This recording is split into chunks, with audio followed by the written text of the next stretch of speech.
Damos inicio a este taller de metodología de investigación a cargo de Adrián Delgado, presidente de la Sociedad Científica. El método de investigación es un proceso en el cual, a partir de el planteamiento de una duda, de un interrogante, vamos desarrollando una investigación de manera pertinente y minuciosa hasta lograr unas conclusiones. Este proceso inicia con esta duda original que podemos en sí empezar a consultar de manera informal a profesionales, a bibliografía no especializada para entender en cierto grado lo que es a priori este problema. Después se plantea una pregunta que es definir el problema de una manera muy general. Posteriormente se plantea el problema ya en un espacio completamente delimitado y en un tiempo delimitado. La pregunta es más general y el problema es más específico. Se lo formula a partir de estas delimitaciones para posteriormente empezar a definir pasos para responder esta pregunta, para cumplir el objetivo de este trabajo de investigación. En esta primera etapa, cada objetivo que tenemos está vinculado a una pregunta y cada pregunta una hipótesis. Eso es fundamental entenderlo y que cada objetivo que tenemos es una hipótesis a responder y pre- es una pregunta, es un objetivo y es una hipótesis que van de la mano. En todo este proceso hay una revisión de la literatura de manera constante. Una vez que ya hemos definido en cierta eh, parte lo que queremos investigar, se, cons- se consulta ya bibliografía ya especializada en el sentido de documentos de investigación que tengan DOI, eh, revistas que tengan ISSN, que tengan libros que tengan lo que corresponde a ISBN, que estas cuestiones, estas, estos términos que estoy utilizando, es un tipo carnet de identidad que tienen estos trabajos para garantizar cierto grado de calidad. Posterior a eso se esquematiza todo lo que se ha leído, se escoge y se elaboran los resúmenes. A partir de esta revisión de literatura se eh, ve qué cosas podríamos tener, las posibles respuestas. Aquí podríamos decir que es un primer proceso de reformulación de nuestros objetivos, de nuestros problemas y como tal, el proceso de investigación no es un proceso lineal, es un proceso bastante iterativo, que se parece bastante a lo que es el proceso de administración, el proceso administrativo, donde primero hemos planificado eh, lo que queremos hacer para cumplir nuestros objetivos, nos organizamos, se ejecuta y se controla. Pero hay veces en las que no es este proceso lineal, sino que apenas hemos planificado, damos un paso hacia adelante a la organización y vemos que no es factible y volvemos a replanificarlo cuando se esté ejecutando igual y de la misma manera en todo. Es un proceso bastante iterativo donde no es un proceso lineal en limpio, sino que a lo largo de estos trabajos de investigación se van a realizar bastantes correcciones, bastantes cambios de enfoque a medida de que avance el proceso. A esto generalmente podremos definir como la planificación. Estamos delimitando un problema a partir de la literatura existente, qué hipótesis podrían haber y el diseño metodológico que está en cierto sentido bastante vinculado tanto con la planificación como con la organización. es el cómo vamos a lograr responder estas preguntas que tenemos. ¿Cómo vamos a verificar que efectivamente nuestra hipótesis sea cierta o que sea falsa? Y entonces, ya en el segundo paso, que es la organización, vemos que seleccionamos el tipo de investigación. Puede ser completamente descriptiva, puede ser analítica, puede ser experimental. Las diferencias es que con las investigaciones descriptivas se ven medidas de tendencia central, media, moda, mediana. Se ve también lo que son las medidas de dispersión, la forma de la distribución, la simetría de la distribución de los datos, como también los índices, siendo cuánto ha variado a lo largo del tiempo, si es que se lo ve en varios momentos en el tiempo. La analítica es toda investigación que tenga una hipótesis. Esto puede ser desde una investigación que quiera comparar a partir de la prueba T hasta regresiones, hasta análisis multivariados, y ya las investigaciones experimentales no corresponden tanto al área de economía más sino al área de salud, donde se tiene que tener un grupo de control para verificar que efectivamente los efectos que hemos encontrado en nuestro experimento sean causales y no solo correlacionados. También podemos seleccionar el tipo de investigación en el sentido de si va a ser cuantitativa, cualitativa, si o si no, si va a tener un carácter mixto.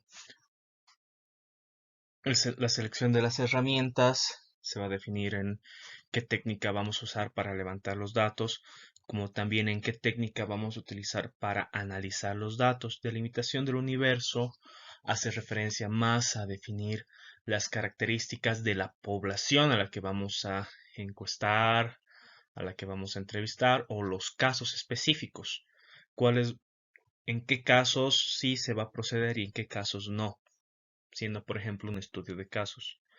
Se realiza un presupuesto, un cronograma, y se organiza, se delega, si es posible delegar tareas, se delegan tareas.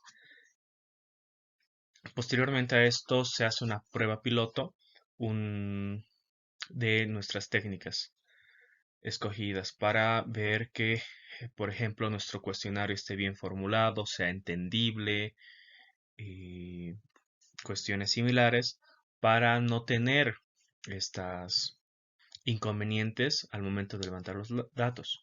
Es, por así decirlo, como un ensayo. Previo a esto, es necesario hacer una socialización de las credenciales. ¿A qué me refiero? Nosotros no podemos presentarnos de la nada en el lugar que vamos a realizar la investigación, sino primero tenemos que conseguir cierto respaldo institucional, por ejemplo, de la universidad, y también presentarnos ante, si digamos estamos haciendo una encuesta en una OTB, con los dirigentes de la OTB, explicar los objetivos del estudio, cómo se van a beneficiar. Eso siempre eh, es importante tener algún mecanismo para que la otra persona, al momento de realizar la encuesta, el encuestado no sienta cierto rechazo a responder la encuesta, sino darle algún incentivo, explicarle cómo va a beneficiarle este estudio, o si no, también darle algún premio por responder la encuesta. Acá en la universidad generalmente vemos que nos dan dulces o cosas similares, algún recuerdito, tríptico, cuestiones parecidas. Se recolecta los datos, se los tabula. Acá actualmente se está viendo una tendencia que es ir a encuestar de manera presencial, pero con el apoyo de una tablet o de eh, dispositivos digitales, tal que el proceso de tabulado de datos, que ocupa mucho tiempo, se disminuya,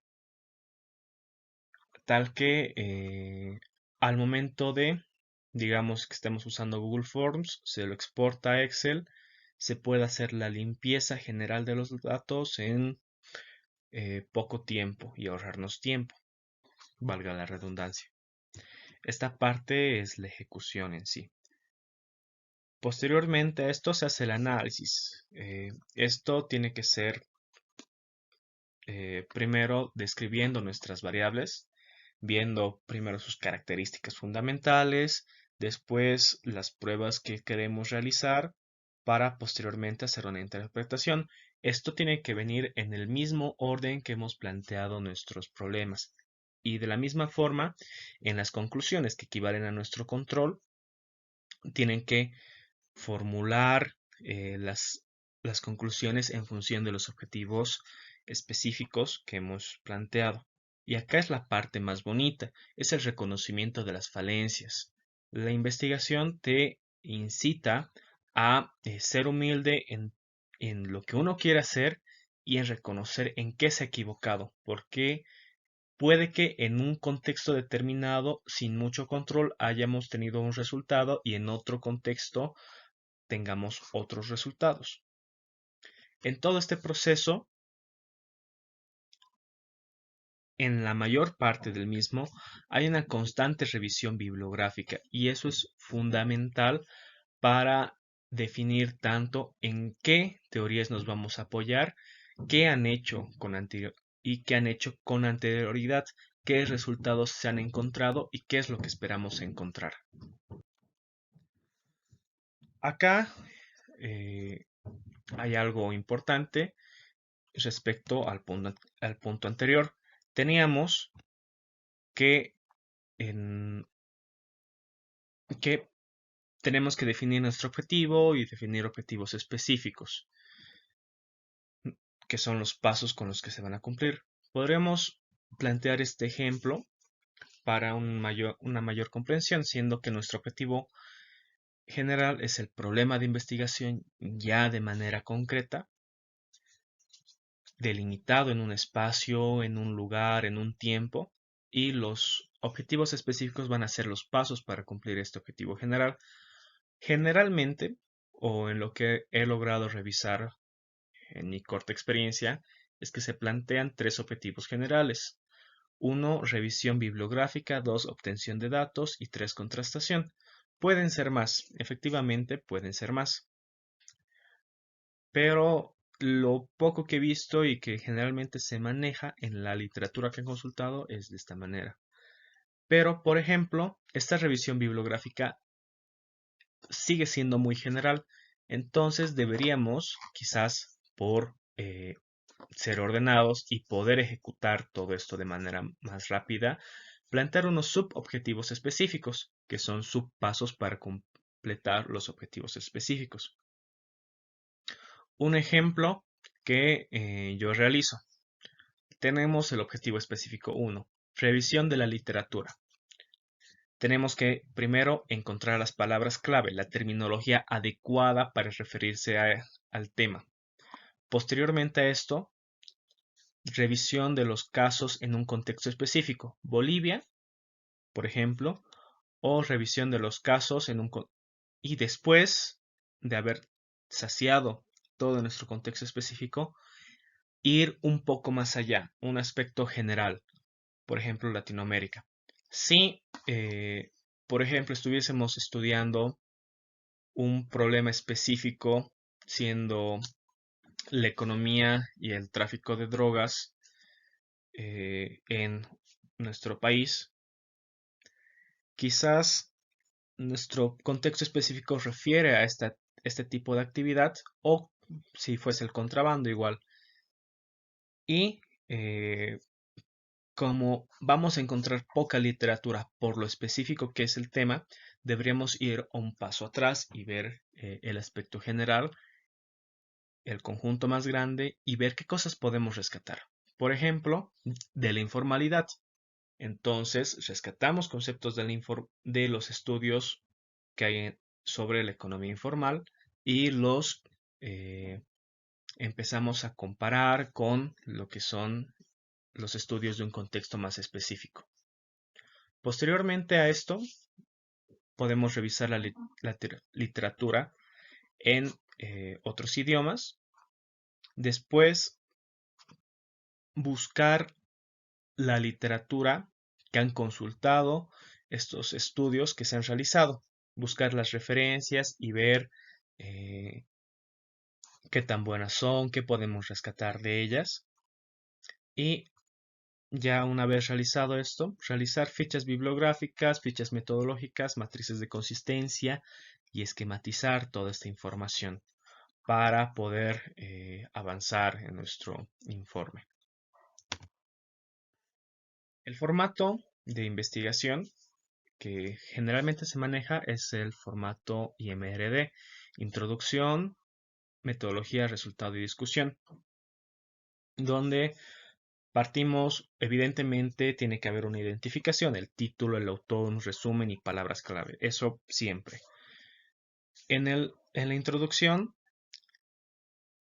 se menciona por qué es necesario este estudio, o sea, se lo está justificando, qué se ha encontrado con anterioridad, qué se espera encontrar.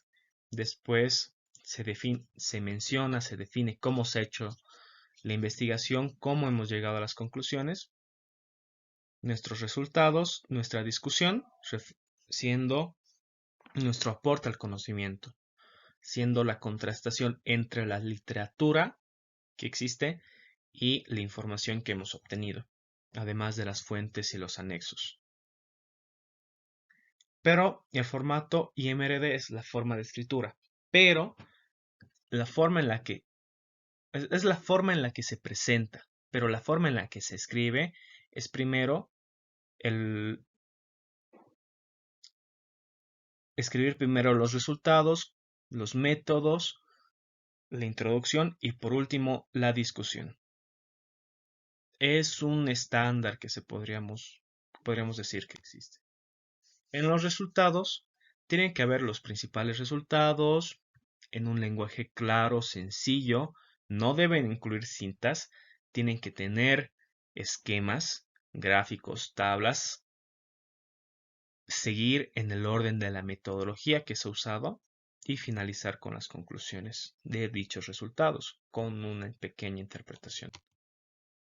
Acá podemos ver, por ejemplo, un formato de artículo que estamos tratando de manejar con la sociedad científica, donde está primero un título en español, 2 a 4 conceptos, un título en inglés, el autor, la institución, la fecha de entrega, un resumen. Acá es importante mantenerlo en 250 palabras o 7 frases en un lenguaje pasado manejando 5 a 7 conceptos. Después, palabras clave, 3 a 4 conceptos. Codificación GEL.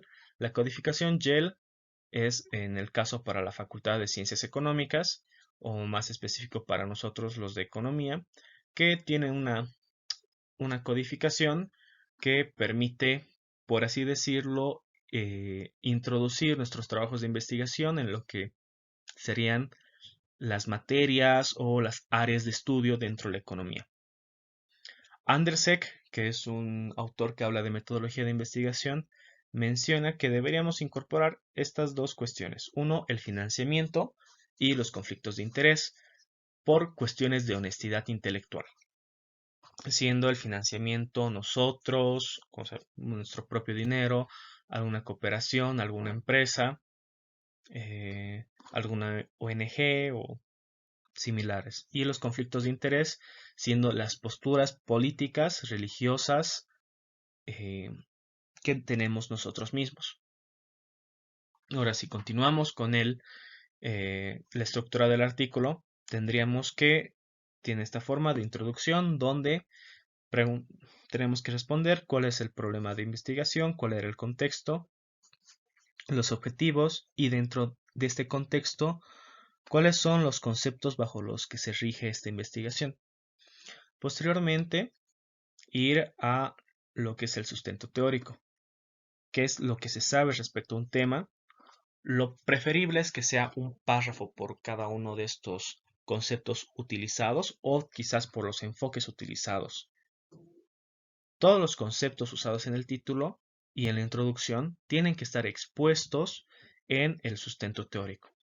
Después viene el sustento metodológico, que podremos partirlo en las técnicas de recolección de datos, siendo una o varias, son simultáneas, en secuencia. Además,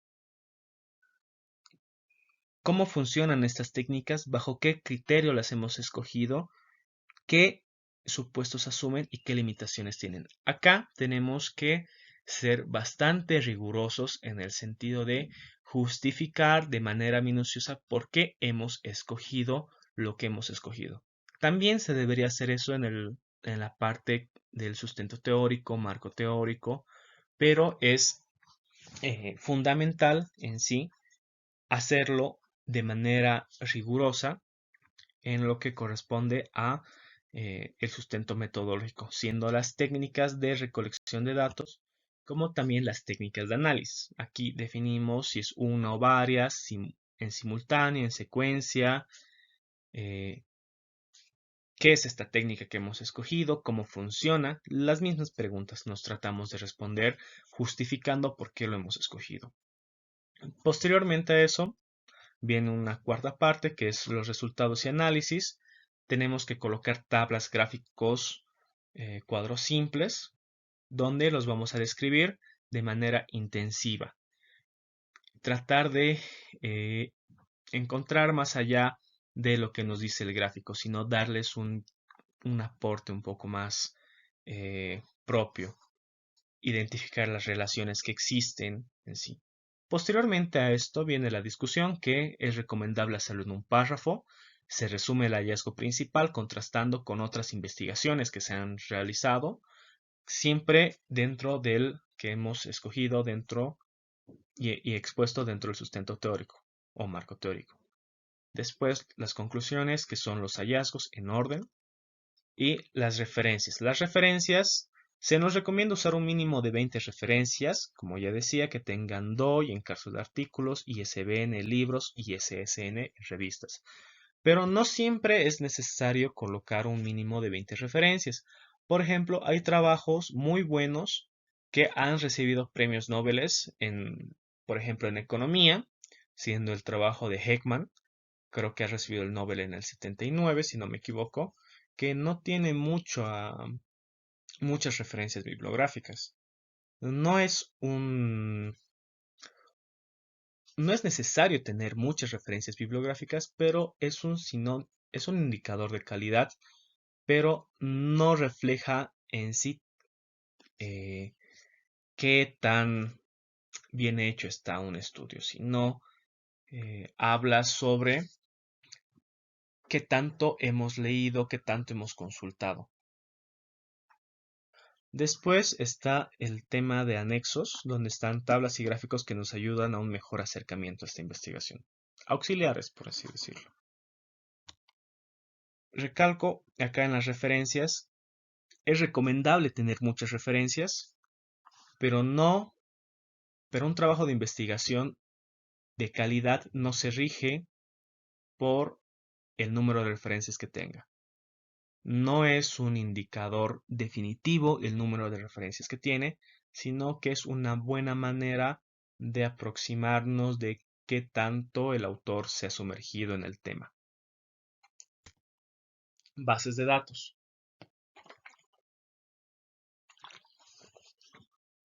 ¿De dónde vamos a conseguir los datos si realizamos investigación con datos secundarios? Podemos encontrar en INE, en Ciudatos, que es una plataforma boliviana que tiene algo de 117 o 111 datasets de diferentes temas, el Banco Central, UDAPE, la Banca Central, o podemos colocar en Google la palabra clave que estamos buscando, por ejemplo, IDH municipal más XLS, que es la extensión de los archivos Excel, que se abren en Excel, las hojas de cálculo. Y nos va a otorgar las salidas de páginas que tengan estos archivos. Podríamos agarrar y colocar JSON para ver si existen bases de datos con extensión JSON. Podríamos colocar SAP si queremos ver aquellas bases de datos que se abren en SPSS, DTA para Stata, y así sucesivamente. Buscadores bibliográficos. Existen muchos buscadores bibliográficos y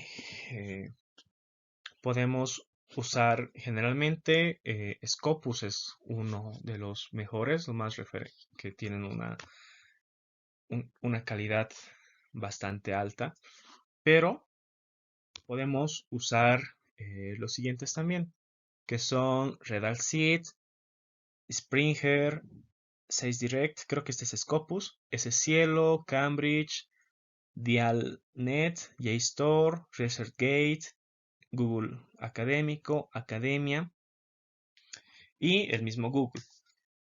La mayoría de estos son gratuitos, menos, por ejemplo, JSTOR y Scopus. Algunos artículos de Google Académico igual están restringidos. El resto de los buscadores te los va a otorgar de manera gratuita en la mayoría de los casos.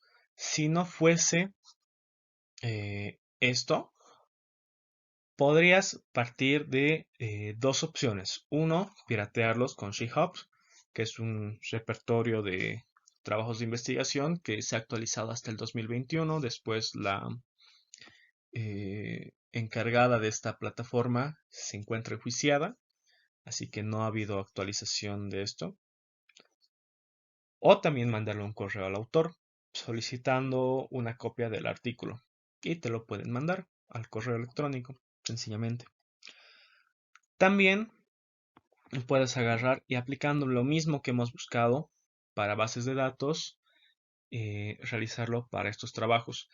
En todos estos buscadores es poco probable que encontremos informes oficiales de los gobiernos, tesis o informes de alguna ONG que han realizado estudios sobre esto, que nos puede servir para realizar una aproximación al tema.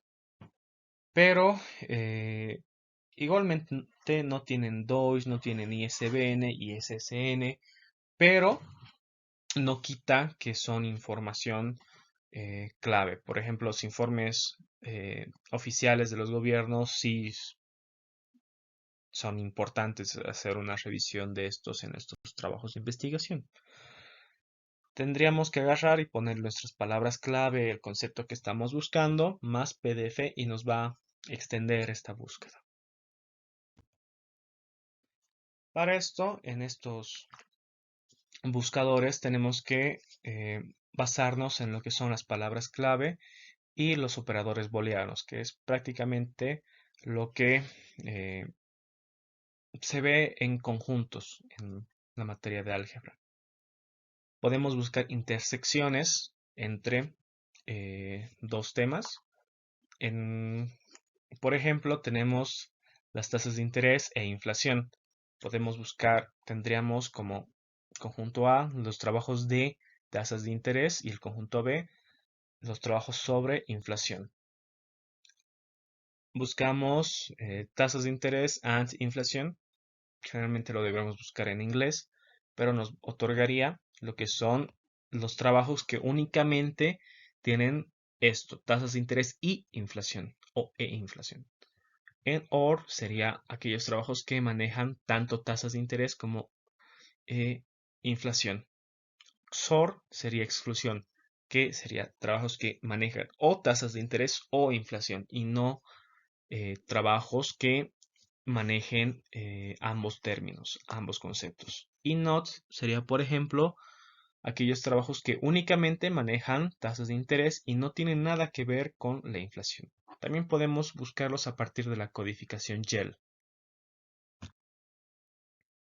Ahora sí, esta es la parte más importante, que es la planificación. Y para esto, una pequeña frase, una sentencia. Cada minuto invertido en planificación es una hora ganada o ahorrada en la ejecución. Tenemos, por ejemplo, lo que son las fichas bibliográficas. que nos van a permitir primero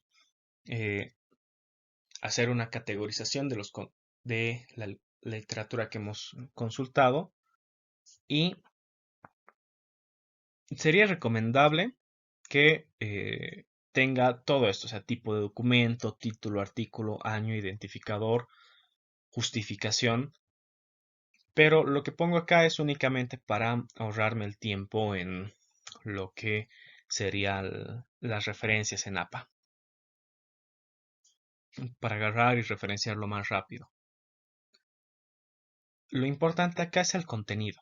En el contenido podemos colocar lo que son tablas, gráficos, citas, mapas, paráfrasis, y sería adecuado justificar por qué hemos escogido esto en sí.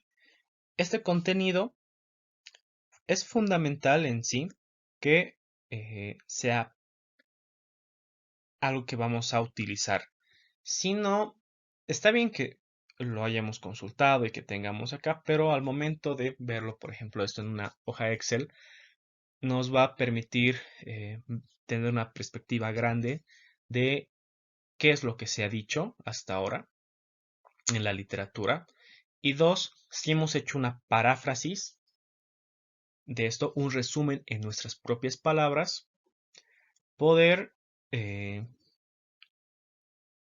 realizar el documento, toda la parte textual, de una manera más rápida. O sea, podemos copiar y pegar las paráfrasis que hemos realizado. Escritura, justo vinculado a esto. Tenemos que saber que la coma se usa para listados, aclaraciones, objeciones y separar frases subordinadas. Las comas son como los paréntesis. Son dos o ninguna. Son si no fuese el caso de un listado. ¿En qué sentido? Estas oraciones subordinadas, aclaraciones, objeciones, son dentro de una idea que estamos hablando. Entonces la coma viene a ser algo así como el paréntesis. Uso del punto. Se lo pone al final de una oración o declaración para marcar el fin de la misma. Un párrafo es una idea argumentada dentro de un contexto en sí, y tiene una estructura de una idea inicial, sus argumentos y su conclusión. Si escribimos sobre una misma idea en un contexto diferente o una idea diferente, esto tiene que significar crear un nuevo párrafo. Las oraciones son las ideas que vamos a utilizar.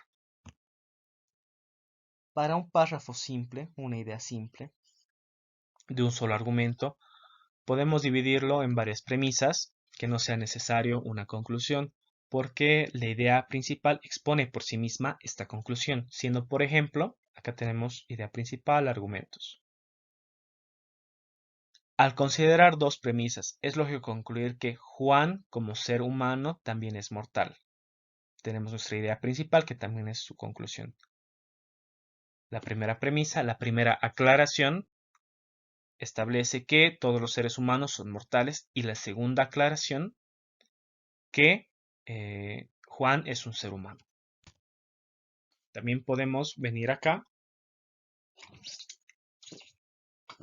y contemplar este segundo ejemplo, donde es un párrafo un poco más complejo, donde cada concepto de la idea principal es abordado y desglosado en el argumento. Tenemos acá el vínculo de la semilla agricultor. Es relevante destacar que las variedades criollas cuentan con un valor intrínseco y un valor de uso. Aquí tenemos cuántos conceptos clave: criolla, valor, intrínseco. Tenemos el primer argumento, siendo el primero hace referencia al valor como elemento ta, ta, ta, ta, ta. Tenemos el segundo argumento, una segunda idea que vienen a justificar esto, la idea principal. Y acá tenemos una paráfrasis. El tercer argumento es interesante leerlo porque mantiene algo fundamental y es la voz activa. El sujeto está realizando esta acción. En ese sentido, utilizamos el término valor intrínseco para hacer referencia al valor referido a las prácticas de la vida de los agricultores y sus tradiciones. Y por último, se pone la conclusión de la idea de esto, del párrafo o de la idea principal que estamos abordando a partir de todos los argumentos que hemos ido abordando. Aquí hay otro ejemplo más sencillo donde tendríamos más argumentos. Siendo, por ejemplo, la oración o la idea principal, la revolución industrial tuvo un impacto significativo en la economía, la sociedad y la tecnología. Idea principal, lo vamos a justificando. La revolución industrial fue un proceso originado en tales países. Segundo argumento, representó un abaratamiento de los costes de vida, impactando en la economía de esa época debido a la incorporación de ciertas mejoras tecnológicas en tales áreas. Siguiente argumento, estructurando a la sociedad en clases sociales más marcadas porque se desglosa todavía. Tercera idea, tercer argumento respecto a la idea, el proceso y el desarrollo de las tecnologías a partir de las primeras máquinas de vapor tuvo tal impacto. Todos estos argumentos vienen a justificar esta idea principal y son reflejados en la conclusión, donde tenemos que la revolución industrial dejó un legado perdurable en la historia de la humanidad y sigue siendo objeto de estudio y reflexión en la búsqueda de comprender su alcance por completo. Cuando realizamos esto está de más, pero es necesario mencionar que tiene que tener sangría. O sea, un tabulado en sí para dar inicio al párrafo, una sangría es de este sentido, o para las referencias una sangría francesa, que inicia desde el inicio, parte en el inicio del documento y a medida que pasan las líneas del párrafo, eh, todo el resto del párrafo está en un tabulado. Además que el párrafo termina con punto. No está de más la aclaración respecto a esto. La oración, como ya decíamos, es una idea o argumento que estamos utilizando en nuestro trabajo. La voz activa expresa que el sujeto del verbo realiza una acción y la voz pasiva que el sujeto no es quien realiza la acción. Yo amo, yo soy amado. Podemos tomar más ejemplos, por ejemplo, valga redundancia. Voz activa. Pablo riega las hortalizas del rancho. Las hortalizas son regadas por Pablo. Los trabajos de investigación siempre tienen que tener voz activa. Miguel pasa el gato, Pepe corre los 100 metros, Plácido Domingo canta la ópera, nosotros realizamos este estudio, levantamos los datos, encontramos tal situación y así sucesivamente. La paráfrasis, como ya decía, es una forma en la cual nosotros resumimos o expresamos la idea de otro autor en nuestros propios conceptos. Podemos ver ejemplos acá de paráfrasis.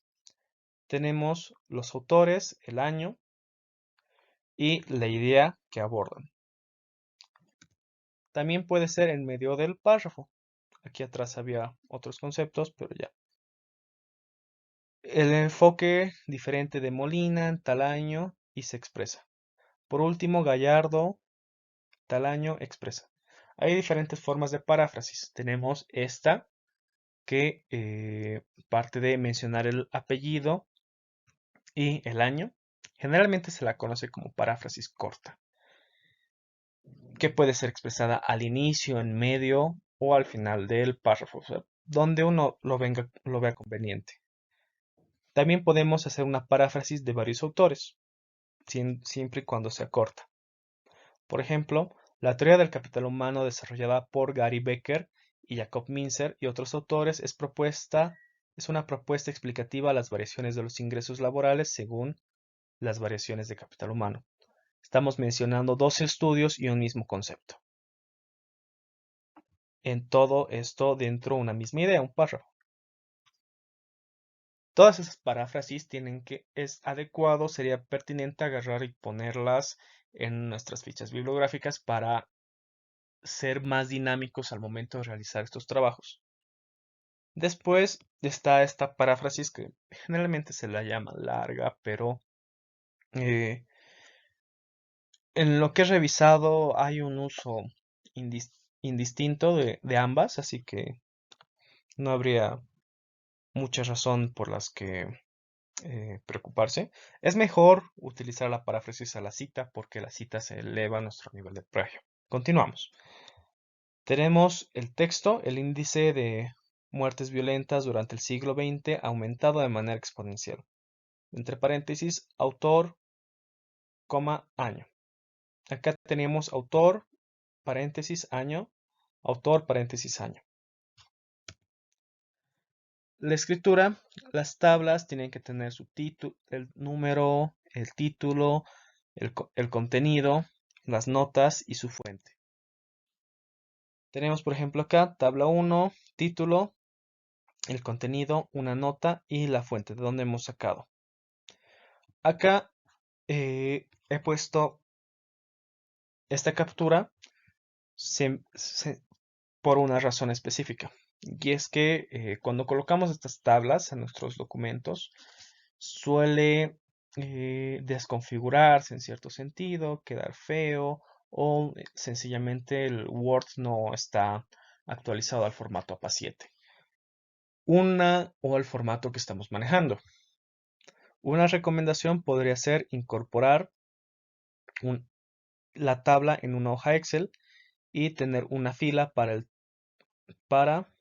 el número de tabla, el título, una fila en blanco, el contenido, una fila en blanco, las notas y una fila en blanco y una fuente, tal que podamos copiar y pegar y seamos más dinámicos en este proceso.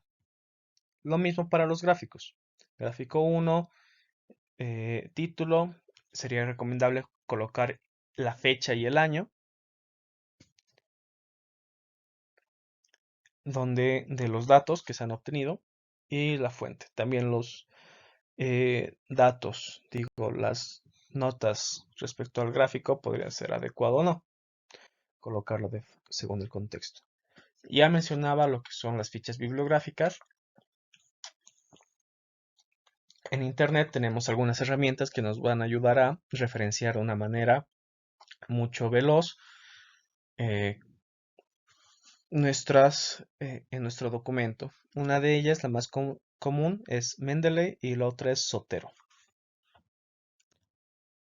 Matriz de investigación, conocida como matriz de consistencia, es otro paso en este proceso. Generalmente lo han visto volcada. Yo, por cuestiones de espacio en la diapositiva, lo he puesto al revés. Pero planteamos primero una pregunta de investigación de manera general, una delimitación geográfica, un problema específico o los problemas específicos para responder esto, hipótesis, objetivos, información. Aquí está equivocada la diapositiva, es error de tabuleo, necesaria las variables, definición operativa, indicadores, delimitación poblacional, técnicas de recolección y técnicas de análisis. Acá sería por pregunta de investigación, no necesariamente la pregunta general, sino por cada pregunta específica y cada problema específico que haya, o cada hipótesis. Esto generalmente se lo ve dividido en dos tablas. En una está principalmente pregunta, problema, hipótesis, información necesaria, técnicas y técnicas de análisis. Y en otra está pregunta de investigación, objetivo, definición operativa de estas variables, indicadores. Estas dos cuestiones acá, las delimitaciones, yo las coloco para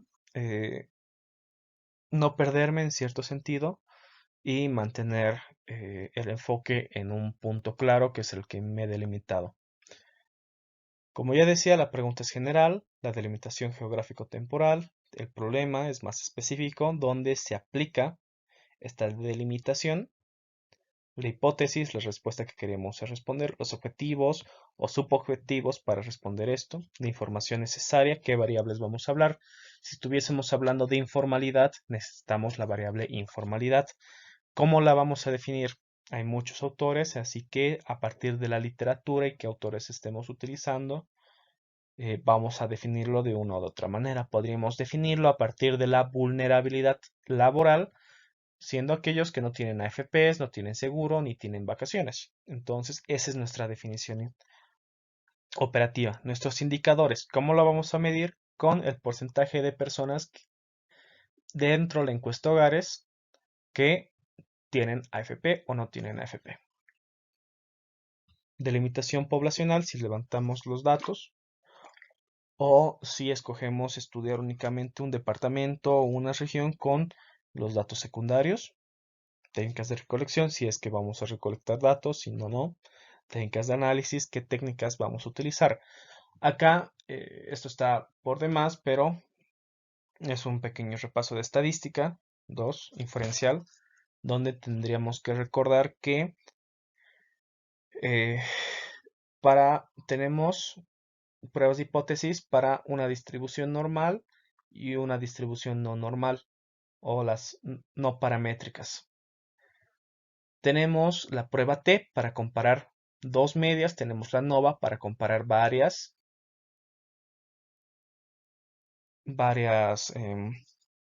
poblaciones. Siendo, por ejemplo, asumiendo que los salarios tienen una distribución normal, tendríamos la prueba T para comparar el salario de hombres y mujeres, y tendremos la prueba NOVA para comparar los salarios entre los departamentos. En las pruebas no paramétricas podríamos encontrar las pruebas respecto a la mediana, Wilcox, si no me equivoco, para la mediana de salarios de hombres y mujeres, asumiendo que los salarios no tienen una distribución normal, o una KS para salarios de todos los departamentos, asumiendo que los salarios no tienen una distribución normal. ¿Qué otras pruebas de hipótesis existen? ANCOVA y más cuestiones. Podríamos hacer una comparación entre categorías. Por ejemplo, la categoría, no sé, eh, hombre y mujer, y duerme sus 8 horas, sí, no. A partir de esa prueba podemos hacer la chi cuadrado y tener una comparativa. También podremos hacer pruebas para definir si las distribuciones son normales o no son normales a partir del número de datos que tenemos.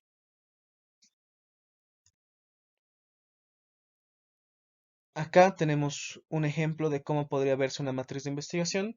Tenemos nuestra pregunta, el objetivo, las hipótesis, el método, instrumentos, variables e indicadores. Esta matriz de consistencia, matriz de investigación, se va a ver muy diferente según los autores de metodología de investigación que estemos revisando, o según los autores, la literatura consultada para realizar esto. Un registro o diario de campo es una técnica o una herramienta que a mí me ha resultado muy útil. Los antropólogos lo utilizan, pero yo lo tengo no como un registro de el proceso de una etnografía, sino para registrar el proceso de una investigación y ver efectivamente que no es un proceso lineal, sino que es un proceso iterativo con varias correcciones a medida que leemos más, descubrimos más, nos enfrentamos a diversos problemas y nos vemos obligados a adaptarnos. Para ir cerrando, tenemos lo que es la pertinencia de los métodos, donde tenemos que ver que las técnicas escogidas, los métodos escogidos, sean adecuados a nuestro problema. Por ejemplo, sabemos que hay muy pocas personas que pasan de pobres a ricos. Entonces, si queremos estudiar la movilidad social, no es adecuado realizar un estudio por medio de encuestas, porque va a salir lo que ya sabemos. Sería más pertinente realizar un estudio de casos.